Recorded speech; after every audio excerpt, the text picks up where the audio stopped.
This is Fountain Every Street week I find Church. it hard to find the best ones, but somehow, like I said, you'll hear what I'm trying to say even when the words Here, are... we strive to free the mind, grow the soul, and change the world. Here, there is freedom to doubt and freedom to believe. Here, you can find a house of prayer for all people. The swallow up Jonah. Welcome to Fountain Street Church. Join us on the journey.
So the question on my mind right now is, shall I dig in my garden this afternoon? Because it was already kind of warm when I walked here 2 hours ago, and it's going to be... I dug there yesterday. Dug rather mightily, in fact, moving stones about so I could make it a more even and appealing place. I'm not good at detail gardening. I do landscaping more than anything else, which makes me perfect for weeding the demolition of whole acres of plants, yanking them up and hurling them onto the compost. How very satisfying. But yet, in a more gentle way, there is something soothing about the soil itself, its earthiness, surrounded by all the follies and fancies of human life. You watch the news, you listen to things around the world, and it all seems very momentous and important and highfalutin, and then you're on your knees plucking weeds and reminding yourself, this is the real stuff. My tomato plants have little bitty hard green tomatoes on them, and I don't know how long they will stay that way, but I'm hoping that I will enjoy at least a few of them. Of course, my asparagus is now a fern stand because you let them grow like that. I grew these from seed. I am so impressed with myself. The strawberries are tiny, but they are quite red, and I don't know how long I can let them go before I have to pluck them and pop them in my mouth. In the midst of so much confusion and crankiness in the world, and there certainly seems to be a lot of that, the dirt belies it all. From dust we are made, and unto dust we return. It's what we do between those moments, we clouds of animated dust, that makes this time precious. May therefore these words of my mouth and the meditations of my heart be found true in thy sight, O thou who art my rock and my Redeemer. Well, you're going to get 2 sermons today. This is the way it turned out. They'll each be only half as long. Fear not. This is thanks to the news.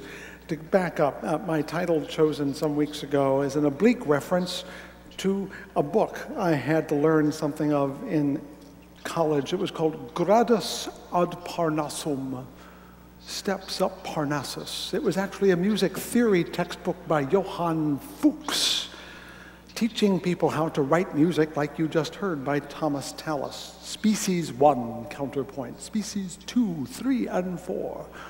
I never really got past 2 before becoming confused, but I remember the book very, very, very well.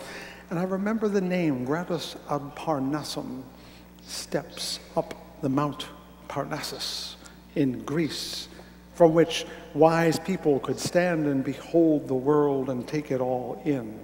Of course, what I'm trying to say here is that the word graduation comes from that word gradus, step. When someone graduates, they take a step up, and they continue climbing. You know the joke, of course, about the 2 farmers who sent their sons off to school, and one is boasting to the other. And one farmer says, you know, my son went off to college. I've never been to college, but he comes back with a BS, and I'm wondering why I spent all that money. And the other fellow says, yeah, but my son not only came back with a BS, he went and got an MS. And the first farmer said, I guess that means more of the same. He said, yeah, but my son's going for a PhD, and as near as I can tell, that just means piled higher and deeper. Ridiculing higher learning is a commonplace. They're off there in their ivory towers, specializing in things we've never heard of, things that they never heard of until they went to school. It's hardly a step up when you think about it. It seems to be a step down, but I'll talk about that more in a moment.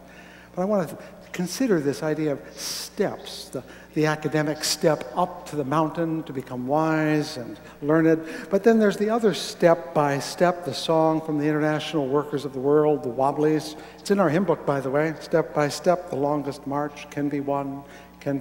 Many stones can form an arch, singly none. And it was meant to encourage workers when they were struggling a century ago to get things like, oh, the 8-hour day, ooh, the 5-day week, or perhaps things like pensions and living wages. And now, of course, this past week in Wisconsin, we're seeing a strong effort to say, you've gone too far. It's time to go back. Travel backward. Let's not step forward, let's go back, because we're now overly generous to the unions in the public sector. And I'm torn between both of these. I think they both have stories to tell about what these journeys we're on are about. Both ideas are rich, old, full of things to tell us. Let's see where they go. Of course, partly, Wisconsin reminds us that nothing is certain. And when it comes to politics and power, I go back to my history days. Who here remembers learning about Robert La Follette, Republican governor of Wisconsin, a leader of the emerging progressive movement in 1900, which he prosecuted from his state house position in Madison, Wisconsin. In part, it came out of the populist movement that began in the 1890s, farmers, small business people, workers. I'm going to share with you a part of the Populist Party platform of 1892. I'm going to give it to you because when I read it, I said, oh my. Maybe you'll think that too. 1892, it says, in part, we meet in the midst of a nation brought to the verge of moral, political, and material ruin. Corruption dominates the ballot box, the legislatures, the Congress, and even touches the judicial bench. The people are demoralized. Newspapers are largely subsidized or muzzled. Public opinion silenced. The people demoralized. Business prostrated. Our homes covered with mortgages. Labor impoverished. and the land concentrating in the hands of the capitalists. 1892, let me remind you. The urban workmen are denied the right of organization for self-protection. Imported, pauperized labor beats down their wages. The fruits of the toil of millions are boldly stolen to build up colossal fortunes for a few, unprecedented in the history of mankind, and the possessors of these in turn despise the republic and endanger liberty.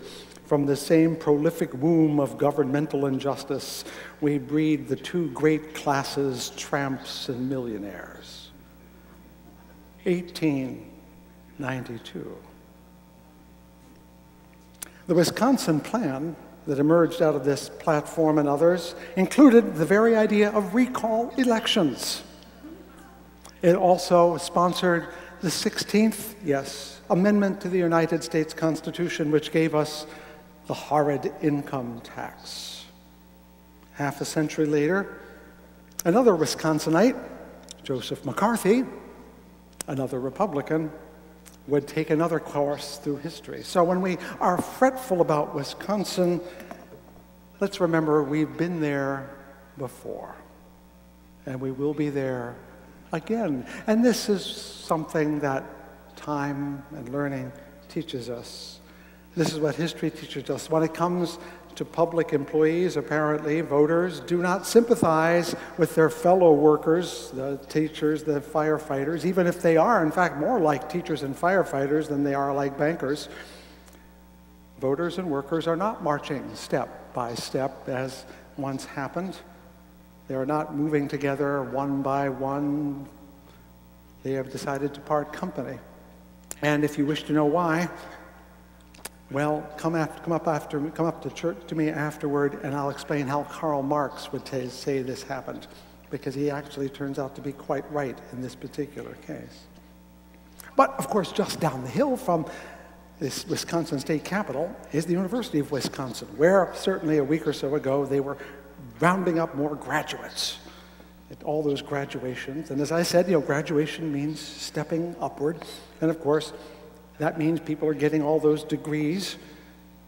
I found myself deciding I've been delinquent in keeping up my intellectual chops. So I have 30 years worth of the Journal of Religion to which I've subscribed and barely opened.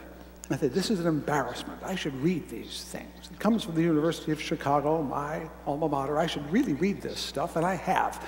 I've now read 6 years of them, and it took me most of a year, because these are really dense articles with lots of footnotes and stuff. And now I know all about inheritance and disinheritance in African customary law and constitutional rights. I know all about the imitatio creatoris, the hermeneutical primordiality of creativity in moral life. And I've read 100 other articles and 1,000 other book reviews. And all I can tell you is that word PhD that farmer used, that's the right answer.